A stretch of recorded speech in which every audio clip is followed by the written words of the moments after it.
వారన్నారు వీరన్నారు సమాజం. నీ విలువను నువ్వు తెలుసుకుంటే నీ జీవితాన్ని నీవు జీవిస్తావు. నేను విలువైన వాడనేనండి. రైట్, బాగానే ఉంది పాస్టర్ గారు. నేను విలువైన దానేనండి. మరి ఎందుకండి శోధనలు, ఎందుకండి శ్రమలు, ఎందుకండి అవమానాలు? చెప్తా. దేవుడు నిన్ను విలువగానే చేశాడు. ప్రపంచమంతా సమాజం అంతా నీ మీద పడి ఏడుస్తావు. నీ కుటుంబంలో వారందరూ కూడా నేను తక్కువ చేసి మాట్లాడుతూ ఉన్నారు.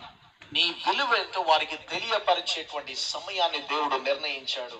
నేనేంటో చూపిస్తా అని అంటారు చాలా మంది. చూపించకుండానే పారిపోతారు. మనమేంటో చూపించలేము. ఒకవేళ నీవు దేవుని ఎరిగిన బిడ్డవైతే, ఒకవేళ నీవు విలువైన దానవు, విలువైన వాడవని నీవు గమనించి తెలుసుకోగలిగితే, ఈ రోజున నిన్ను తక్కువ చేసి మాట్లాడుతున్న వారు ఒకానొక దినమున నిన్ను పిలిచి గౌరవించేటువంటి దినాన్ని దేవుడు నీకు ఇవ్వబోతా ఉన్నాడు. అప్పటి వరకు నీవు వెయిట్ చేయాలి. అప్పటి వరకు నీవు సార్ నిన్ను దేవుడు హెచ్చిస్తాడు. పేతురు పత్రికలో వ్రాయబడతా ఉన్నది, తగిన కాలమందు ఆయన మిమ్మును హెచ్చించున్నట్లు లేవనెత్తుతాడమ్మా. నిన్ను లేవనెత్తుతాడయ్యా. ఎవ్వరు కూడా గౌరవించినటువంటి పరిస్థితిలో బ్రతుకుతున్నాం సార్. నా యొక్క జీతం నెలకి కష్టపడితే 3,000 సార్. రోజుకు 100 రూపాయలు, అంతకు మించి నేను సంపాదించలేను. నన్నెవడు గౌరవిస్తాను?